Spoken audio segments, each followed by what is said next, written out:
So what is going on, guys? I'm BlackOpsAmazing. Welcome back to another video on the channel where I've just been thinking, was I wrong about Cold War Zombies? Now, if you've been watching the channel for a while, you might know that during Cold War's life cycle, I wasn't the biggest fan of this game. I never hated it. In fact, I thought it was good, but not excellent. Not better than BO3 Zombies, BO2, BO1, somewhere between the middle and the bottom. BO4-ish for me, definitely nowhere near Vanguard. But I know a lot of people consider Cold War Zombies to be the best out of the bunch, even better than BO3, which the majority of people consider to be the best. So that was really my opinion of Cold War over its life cycle, not just the zombies. I didn't like the multiplayer. The campaign was pretty good, near the top. I would say maybe on par with BO2. Black Ops 1 though is my favourite campaign ever. I will say, before the game released, I was extremely hyped to have a continuation of Black Ops 4 Zombies with the Dark Ether story. The first zombies map that we had, Die Maschine, exceeded all of my expectations, but soon after that, the DLC content that we got, I just came to dislike the game more and more, to the point where by the end I was like, that was an okay experience, but I left feeling like we could have been given so much more, especially in terms of content. But now, of course, here we are. We've had Vanguard Zombies. A good few months has passed since Cold War Zombies ended, since Treyarch stopped the regular content for zombies in terms of maps, perks and stuff like that. Obviously, it still gets smaller updates. I've had a good time to reflect, and as I mentioned, having experienced what Vanguard Zombies is, it's sort of given me a new perspective on Cold War, kind of a new appreciation. So what I wanted to do is make a video just discussing, now that time has passed by, Cold War Zombies as a whole.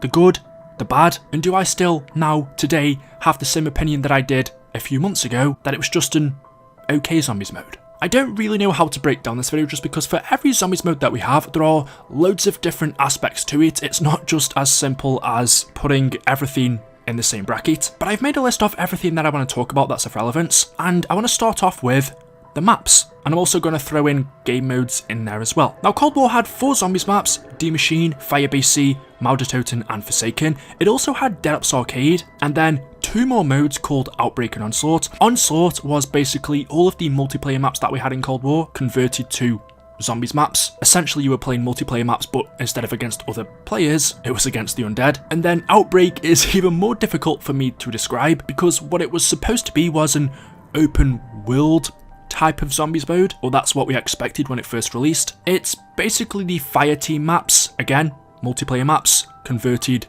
to zombies. When you put all of those that I've just said into one, it does sound like there's a lot of content there. 4 main maps, all of the multiplayer maps converted to zombies, all of the Fireteam maps converted to zombies as Outbreak, and Dead Ops Arcade. So now that we're here in April of 2022 and this game's finished, reading that out, it sounds like there was a lot, but during the game's life cycle, it wasn't.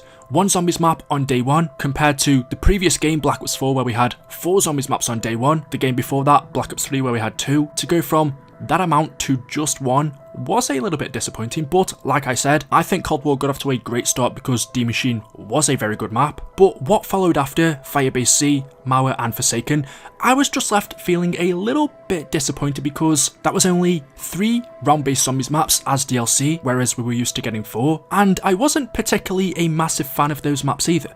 My main complaint was that they just reused a lot of assets, and well, I don't like wording it like that, because COD Zombies has always reused assets, but the way they did it in Cold War, it was very noticeable. When you think of all of the unique maps that we've had in zombies, such as Shadows of Evil, The Rise and Draka, Origins, Mob of the Dead, Buried, it's very difficult to pick parts from those maps that have been reused from either the campaign or multiplayer, whereas the DLC maps that we had for Cold War, Firebase C, the starting room was reused from the campaign. Mauertoten, it's pretty easy to tell that part of that is from the campaign, although they did change the layout, and Forsaken is, I would say, 90% from the campaign. There wasn't much change there compared to the others. So that was really my main disappointment with these maps.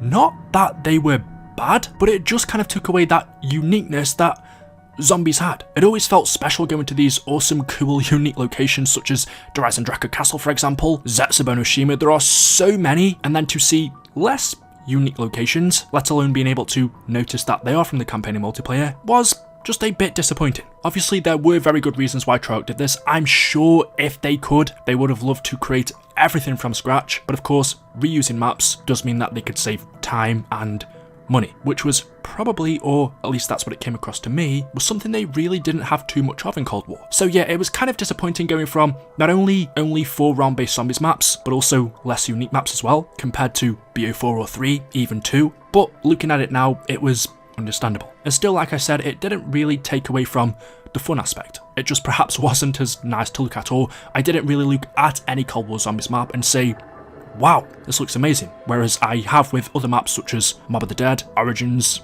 Shadows, Cold War Zombies maps just didn't have that feeling. One thing that a lot of people complained about was the lack of atmosphere, and again, I now don't necessarily think that was the Zombies team's fault, because more than likely they were forced by Activision, or not forced, but didn't really have an option but to reuse a lot of what was in the campaign and multiplayer, which then limits what you can do. And then of course we had Outbreak and Onslaught. These literally were multiplayer maps converted to zombies. Onslaught I thought was pretty good. Everyone's been asking for multiplayer maps and zombies for the longest time, so we finally got it. Perhaps not in the exact way we expected. I much would have preferred that the Outbreak zone wasn't there and we could have explored the whole of the map instead of being limited to a bubble. And Outbreak was just something I could never get into, just because for me it was too slow. Something I like about zombies is the fast-pacedness. Outbreak was very big, which is what open world zombies would be, but it was also too slow. The zombies were spread out. You could stand in one location for an hour and not get touched. And also just the maps in general, if they were specific to zombies in terms of they were actually fully created by the zombies team, then maybe I could have connected with it more. I'm going to be 100% honest, to me it just came across as a little bit lazy. It annoyed me in certain instances where Treyarch were giving us Outbreak content, but then leaving us for months without a round-based map. It sometimes felt like they were pushing the Outbreak content out more than they were round-based just because it was easier, just because, well, if you think about it, it would be much easier to take a map from multiplayer and then just add it into zombies, whereas Mal the Toten, Firebase C, D Machine require a lot more effort. So that did annoy me a little bit, especially considering the lack of round-based zombies maps that we had. Looking at it now months later, honestly, I haven't touched it since, so I don't think my opinion on that mode has changed. It just wasn't for me, but I know a lot of people did enjoy it. One of the best things about Cold War was its upgrade system. You could upgrade the field upgrades, your weapons, your perks, and your ammo mods. I've spoken about that many times before because I've always said this was one of the best things about this game. Going forward, I think every Zombies needs to have this. The one opinion I did have with these is perhaps for some of the categories, there weren't as many new things as I would have liked. For example, the perks. We only ever had one new perk in Cold War Zombies that we'd never seen before, and that was Elemental Pop, and even then, because of the ammo mods in that game, after D Machine I never really ended up buying it just because it felt a little bit irrelevant. It wasn't that good, to be honest. That was the only new perk that we got in Cold War, which was kind of disappointing. The other DLC ones were Tombstone, which yeah, I don't think that's ever going to return. One of the worst perks in Zombies history, surely. Why they added that in, I don't know. Mule Kick's a good perk. It's not 100% necessary though. Death Perception was okay again, not that overpowering. PhD Slider was very fun. I think that's the best one out of the bunch. But yeah, that's the one major complaint, is I would have loved more new perks in Cold War. You could also say the same for the ammo mods. Napalm Burst, Deadwire, Cryo Freeze, Brain Rot, Shatter Blast. I'm pretty sure we've seen most of them in BO4 or BO3 Zombies. I would have liked more unique ones for this game. One of the other major complaints for Cold War, now this isn't for me. I've always said I'm not the best Zombies player, so Cold War Zombies being a lot easier than any other Zombies mode out there, I think it is the easiest Treyarch Zombies we've ever had. You start off with 150 health, which means you can take 5 hits from the zombies. If you get Juggernog, that increases your health by 100, giving you 250 health, meaning you could take a couple more hits. And because of how the maps were, they were very open. I wouldn't say there's a particularly challenging map in Cold War. That combined with the health system and armor, you can take so many hits in this game. It can be a little bit too easy, even for me. My first round ever on D Machine, the day the game released, I reached round 50. I've never done that ever before in Zombies, mainly because it's just not my thing, but because of how easy this game was, I thought, you know what, I may as well. I've done that on every first game on each and every map in Cold War, just because it is very easy. If you like a challenge, I can definitely see why a lot of people didn't like this. But what Treyarch were trying to do with this game was compensate more towards new players, which was nice, but as they've even said themselves, what they need to do in the next game is also think more about the hardcore players as well, the players who like a challenge. They've got to find a happy medium. But looking back on it now, with months having passed, Cold War is a game that I can go back to, unlike BO4 or 3 or 2 or 1, even World at War, when I just want to play a relaxing game of zombies. Unlike a load of others where you're up on the front of your seat, you've got to pay attention. If you ever just feel like killing zombies and chilling, Cold War is probably the best of the bunch. And for that reason, it also feels more replayable. Moving on through the rest of this quickly because it's going to take a long time.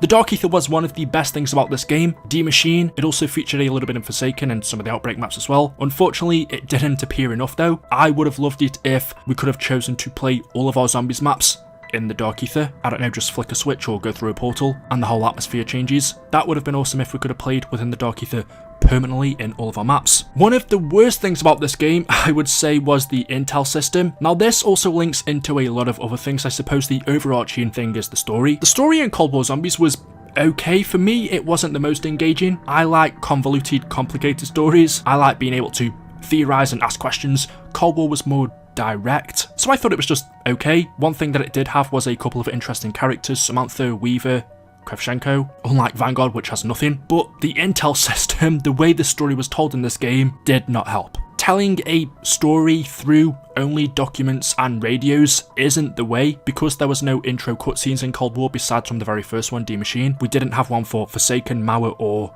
Firebase C. Also because I would say the ending cutscenes were pretty poor as well, not only in terms of quality, they looked nowhere near as good as any cutscene we've seen in BO4 or 3, but also in terms of what we learned, the storytelling wasn't brilliant either. Another major thing that comes into this was the characters. Because we played as operators in Cold War, not a set cast, that was one less avenue that Treyarch could take to tell a story. In World at War, BO1, 2, 3 and 4, they could also tell some of the story through character quotes, whether it be Primus, Ultimus, Victus, the Shadows of Evil characters, and the Dead cast. But because we didn't have a set cast in Cold War, we had operators, that really only left them one avenue to tell the story, and that was through intel. By the end of the game, there was like 500 documents, radios. It just became very overwhelming. A lot of it was also filler. Again, if I had to guess, I would say this was probably Activision's decision. I'm sure Treyarch would have loved to have a set cast in Cold War Zombies, but because of money reasons, operators was the route they went. But this did take away from the story and the game as a whole. Playing as operators for me is nowhere near as fun as playing as a set cast that you can connect with. Cold War Zombies did also lack in terms of Easter eggs, even though, yes, every map had a main Easter egg, but when it comes to side Easter eggs, like I said earlier, Die Maschine was great for this, it had a lot, but every map after this, Firebase C, Mauer, and Forsaken, just didn't have that many. And that's everything I have written down. Looking at all of these, has my opinion changed months later now I've experienced an awful game that's called Vanguard? I would say overall, yes. I've gone back to play Cold War a few times now. I thought, actually, you know what? This isn't as bad as I thought. It also kind of gives you a better understanding of why maybe we didn't have some of the stuff in that game that we would have expected. More maps, more perks, more Easter eggs. Now that we're not currently under the stress of that game's life cycle and we can just look at it from a distance, or even more so now that we've got everything, we can say, actually, it's not too bad. Yeah, if I had to round everything up, I would say Cold War Zombies was a decent game. Treyarch tried some new things. I think it also lacked in some departments. Personally, I still don't think it's as good as BO3, BO2 Zombies, BO1. Also, having gone back and played a lot of Black Ops 4 Zombies recently, I've got a new perspective on that game as well. That's a lot better than what I thought it was years ago. For me, I put Cold War Zombies on the same level as Black Ops 4, which isn't bad because I like that game as well. So, yeah. Let me know your thoughts in the comments section below. As always, hopefully you've enjoyed today's video. If you have, drop a like rating. Make sure you are subscribed to stay up to date with the latest content on the channel. Thank you all for watching, and I will see you in the next one. Until then, goodbye.